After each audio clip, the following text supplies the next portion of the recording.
हीमोस्टेटिस का मतलब है कि जो ब्लड क्लॉट होता है ना हमारे शरीर के अंदर, प्लेटलेट्स इसको जो मदद करती है ब्लड को क्लॉट कराने के लिए, उसी प्रोसेस को हम लोग हीमोस्टेसिस बोलते हैं। हीम मतलब ब्लड, स्टेटिस मतलब उसका क्लॉट हो जाना या फिर उसका जो प्रोसीजर हो रहा है खून का बहना रुक जाए, उस प्रोसेस को हम लोग हीमोस्टेटिस बोलते हैं।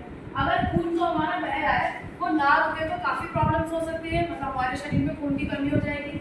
किसी के अगर ज़्यादा गहरी चोट लग गई है और उसको खून का बहना बंद ही ना हो तो उसकी बॉडी में से तो खून सारा चला जाएगा, और अगर ब्लड उसकी बॉडी से चला गया, बॉडी में से रिमूव हो गया ब्लड, तो बाकी का फंक्शन वो करेगा कैसे? ना तो उसको ऑक्सीजन बचेगी बॉडी के अंदर और ना ही उसके अंदर कोई भी न्यूट्रिएंट बचेगा।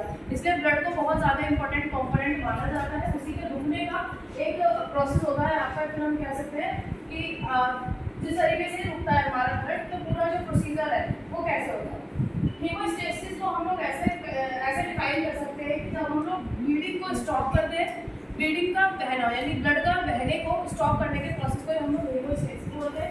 इसकी कुछ स्टेजेस होती है कि जब ब्लड वेसल्स हो गए वो इंजर हो जाती है, तो इंजरी क्या करती है, सीरीज ऑफ रिएक्शन शुरू कर देती है। मतलब सबसे पहले तो चोट लगी, चोट लगने के टाइम पर अभी जो हमारी प्लेटलेट्स हैं, हमारी जो सेल्स हैं, वो इनएक्टिव फॉर्म में, मतलब उनको पता थोड़ी ना था कि चोट लग गई है। उनको पहले ये मैसेज आएगा कि चोट लग गई है या आपको ब्लीडिंग स्टॉप करनी है, उसके लिए आपकी रिएक्शन शुरू होती है, जिसकी वजह से क्या होता है, एंड में जाके ब्लड का बहना बंद हो जाता है। ठीक है, वही प्रोसेस हम लोग पढ़ते हैं हीमोस्टेसिस के अंदर।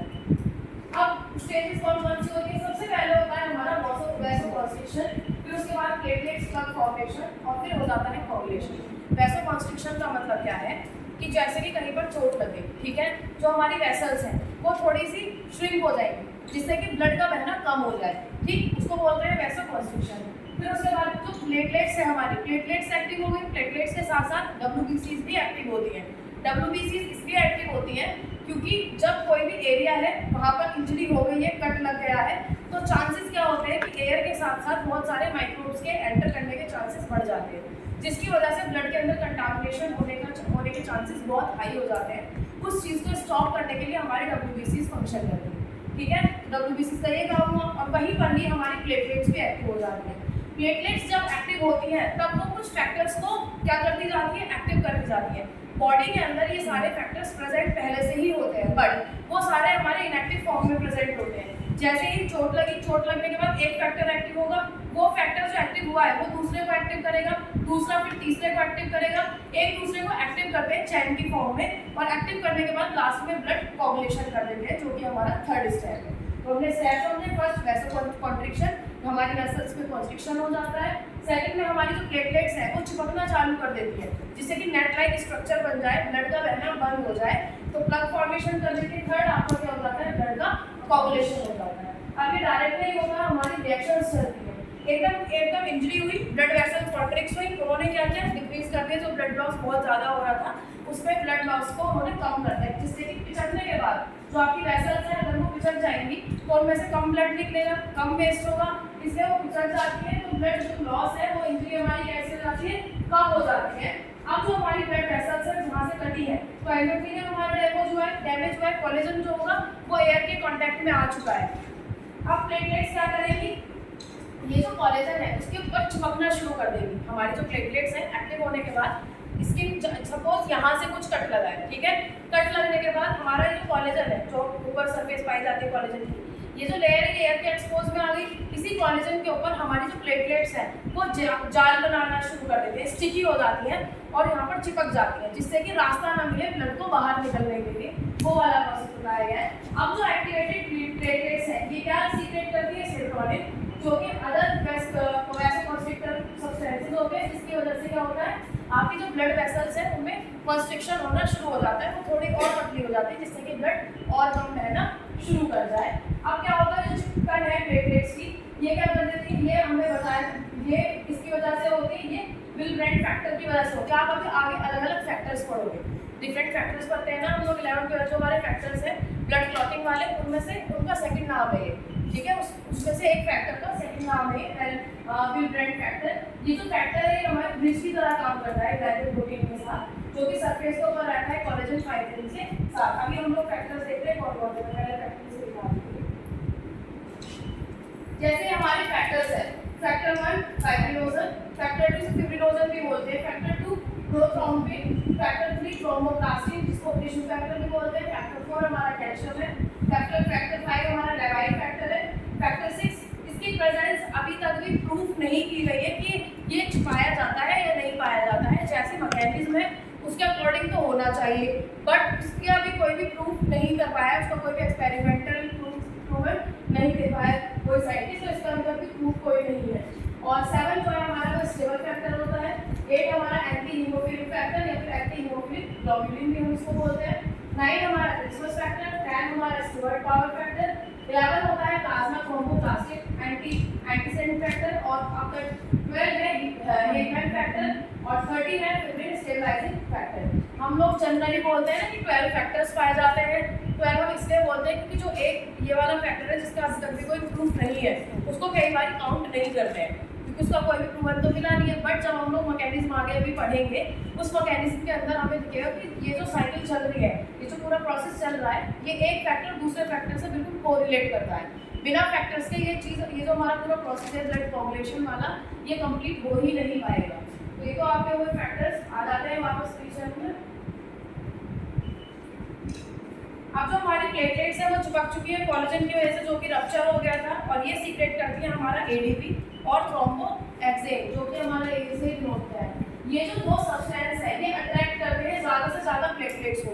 ये दोनों सब्सटेंस, इनका मेजर रोल क्या है, एडीपी और आपका ये थ्रोम्बोएक्सेन, ये ज़्यादा से ज़्यादा प्लेटलेट्स को अपनी तरफ अट्रैक्ट करते हैं, जिससे कि जो जगह वहाँ पर खुली हुई है, कोलेजन की जो लेयर खुल चुकी है, जो हमारी स्किन कट चुकी है जहाँ से, वहाँ पर प्लेटलेट्स चिपक जाए और बाहर हमारा एक्स्ट्रा ब्लड ना निकले, उसमें इनका रोल होता है। ये जो प्लेटलेट्स है जो एक साथ जुड़ गई हैं, एग्रीगेट हो गई हैं, ये क्या करेगी, टेम्परेरी होगी, सिर्फ टेम्परेरी फॉर्म के लिए ही सिर्फ एग्रीगेट हुई है कि जब तक हमें ब्लड रुकना है तब तक ये रुक जाए। अगर ऐसा होता तो प्लेटलेट्स तो फिर शरीर में पता नहीं कहाँ छुपी रह जाती है हमारी, और कोगुलेशन हमेशा उनका रहता ही जुड़ी हुई है। इसलिए ये हमारी कैसे होती है, टेम्परेरी प्लग होता है इनका हीमोस्टेटिक प्लग के टाइम पर, जो कि क्लोज करती है सिर्फ रप्चर वाले एरिया को, जिस टाइम तक वो खून हमारा बह रहा है उस रप्चर वाले एरिया को सिर्फ क्लोज करके रखती है। प्लेटलेट्स एग्रीगेट होती है और एक्सक्लूडेट होती है प्लेटलेट, इसकी वजह से आपका एक एक्टिवेटिंग फैक्टर होता है जो कि इनको एक्टिवेट करता है फर्दर काम करने के लिए, पैथ की वजह से ये एक्टिव हो जाती है। इस प्रोसेस के टाइम पर सबसे पहले क्या होता है, जो आपका फर्स्ट फैक्टर हमने फाइब्रिनोजन पढ़ा ना, तो फर्स्ट वाला जो फैक्टर है फाइब्रिनोजन कन्वर्ट होता है किसके अंदर, फिब्रिन के अंदर। ये जो फिब्रिन होता है ये कैसा होता है, थ्रेड जो होते हैं फिब्रिन थ्रेड लाइक स्ट्रक्चर होता है, जो हमारा प्रोटीन है एक तरीके से, जो फैक्टर है ये बिल्कुल ऐसा होता है थ्रेड्स की तरह, तो ये अटैच हो जाता है बिल्कुल लूज प्लेटलेट्स प्लग के अंदर, तो जाल की तरह स्ट्रक्चर बना लेता है, जिससे कि जो प्लेटलेट्स हैं वो जाली की तरह उसके अंदर फंसते चली जाए। तो ये जाली वाला एरिया उसको प्रोवाइड कराता है, और जो हमारी ब्लड वेसल्स है फिर और ज़्यादा जो ब्लड लॉस हो रहा था वो बिल्कुल ही स्टॉप कर देगा, मतलब इसको स्टॉपर की तरह जाली बना लेगा, आपका फिब्रिन अपना नेट लाइक स्ट्रक्चर बना लेता है और उसमें प्लेटलेट्स उलझ जाती हैं। जब प्लेटलेट्स उन जालियों में फंस जाती है तो कोई जगह बचती नहीं है जहाँ से ब्लड आपका बाहर निकल पाए, लॉस हो पाए, तो यहाँ पर आपका स्टॉप होता है। अब मैकेनिज्म की बात करते हैं कोगुलेशन की आगे। ये हमने अभी देखा कोगुलेशन या फिर क्लॉटिंग, हम उस प्रोसेस को बोलते हैं जिस टाइम पर जो हमारा ब्लड है वो लूज हो रहा है, या फिर जो हमारा फ्लूइड है उसका चेंज हो जा रहा है वो लिक्विड से सॉलिड जेली लाइक स्ट्रक्चर की फॉर्म में, और हमारा खून शरीर से बाहर निकलना बंद हो जाए, उसी प्रोसेस को हम लोग कोगुलेशन बोल रहे हैं। बेसिकली आप जब ब्लड ग्रुपिंग करते हो उसमें तो कोगुलेट ही कर रहे थे ना, हम लोग जमा रहे थे ब्लड को, वही चीज़ कोगुलेशन की। और ये फिर क्या हो जाता है, शेड आउट हो जाता है, अलग कलेक्ट कर सकते हैं कंटेनर में, हम देख सकते हैं टाइम के लिए, मतलब आप ब्लड ग्रुपिंग में जो करते हो ना, जो कोगुलेशन दिखता है सेम वैसे ही हमारे शरीर के अंदर ब्लड कोगुलेट होता है, जिसकी वजह से वो बाहर निकलना बंद हो जाता है। ठीक है, ये भी पढ़ रहे थे ट्रांसफ्यूजन में हम दूसरे का ब्लड इसलिए ट्रांसफ्यूज नहीं करते क्योंकि शरीर में जाकर वो कोगुलेट हो जाता है। अगर पूरा ही ब्लड कोगुलेट हो जाएगा तो वो आगे की तरफ मूव कैसे करेगा, क्योंकि हम जब ब्लड को रुका रहा है, हमारे शरीर खुद रुका रहा है ब्लड को बहने से, तब भी कोगुलेशन नहीं हो रहा है, तब हमारे फैक्टर्स डिपेंड कर रहे हैं, फैक्टर्स ही उस चीज़ को एक्टिव कर रहे हैं, रुकाने के लिए टेम्परेरी बेसिस पर वो काम कर रहे हैं। अगर ऐसा होता ऑल द टाइम ये फैक्टर्स हमारे एक्टिव होते तो शरीर में जो ब्लड है वो जेली लाइक ही होता। ठीक है, फैक्टर्स जब ही एक्टिव होंगे जब उनके पास मैसेज जाएगा, जैसे ही चोट लगने के बाद जैसे ही मैसेज जाएगा तो एक्टिव फॉर्म में हो जाते हैं, तब सारे फैक्टर्स काम करते हैं। कौन था, कोई था भी? तो ये हमारे फैक्टर्स हैं, आगे बढ़ते हैं फैक्टर से आगे। ज़्यादातर जो हमारे क्लॉटिंग फैक्टर्स हैं वो प्रोटीन्स हैं, किसकी फॉर्म में, एंजाइम्स की फॉर्म में। जो कि इन्फ्लुएंस डालते हैं रिएक्शन के ऊपर। नॉर्मली ये जो फैक्टर्स हैं ये प्रेजेंट होते हैं कैसे फॉर्म में, इनएक्टिव फॉर्म में, यानी प्रोएंजाइम की फॉर्म में। प्रोएंजाइम मतलब जो भी एंजाइम नहीं है एक्यूरेटली अभी वो एक्टिवली काम नहीं करेंगे। अगर ये फैक्टर्स एक्टिव होते तो हमारे शरीर में खून जेलीलाइज भी होता और वो फिर फ्लो ही नहीं कर पाता। अगर ब्लड लिक्विड नहीं होता तो बॉडी में फ्लो कैसे करता, हर एक सेल के पास पहुंचता कैसे? उसको एक्टिव तभी कर पाते हैं जब हमारे कभी चोट लगी है तो मैसेज आ रहा है, एक्टिवेटेड कब होते हैं? ये जो प्रोएंजाइम से इनको एक्टिवेट होना पड़ता है जिससे कि क्लॉट का फॉर्मेशन करा पाए। ब्लड क्लॉटिंग जब ही होगी जब ये एक्टिव होंगे। नेक्स्ट, ये कैसे कैरी होते हैं? जो प्रोएंजाइम है सबसे पहले इनका एंजाइम में कन्वर्जन होता है।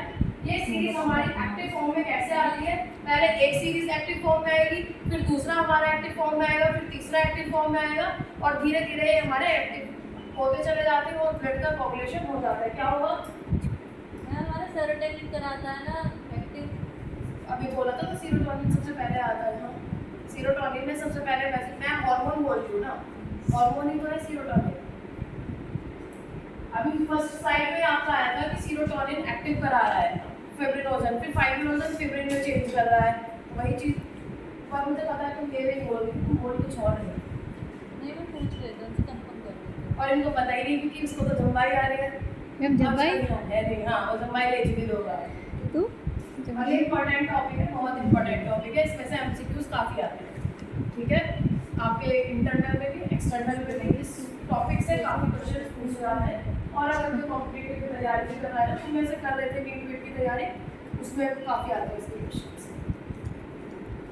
जनरल ब्लड क्लॉटिंग जो होती है वो 3 स्टेजेस में होती है। सबसे पहले तो आपका प्रोथ्रोम्बिन एक्टिवेटर का फॉर्मेशन होता है, ठीक है? सबसे पहले क्या बनता है? Prothrombin activator. फिर उसके बाद ये जो प्रोथ्रोम्बिन एक्टिवेटर बना है ये कन्वर्ट होता है किसके अंदर? थ्रोम्बिन के अंदर। इसको आप इजी फॉर्म में कैसे लिख सकते हो?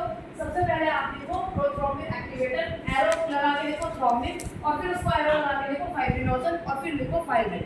हमेशा याद रहेगा, 3 लाइंस की फॉर्म में लिखने से अच्छा है एरो लगा के आप तीनों चीजें लिखो। प्रोथ्रोम्बिन, एरो लगा के फिर थ्रोम्बिन, थ्रोम्बिन से फिर फाइब्रिनोजन और फिर फाइब्रिन। शक्ल देख रहे लिख रही है।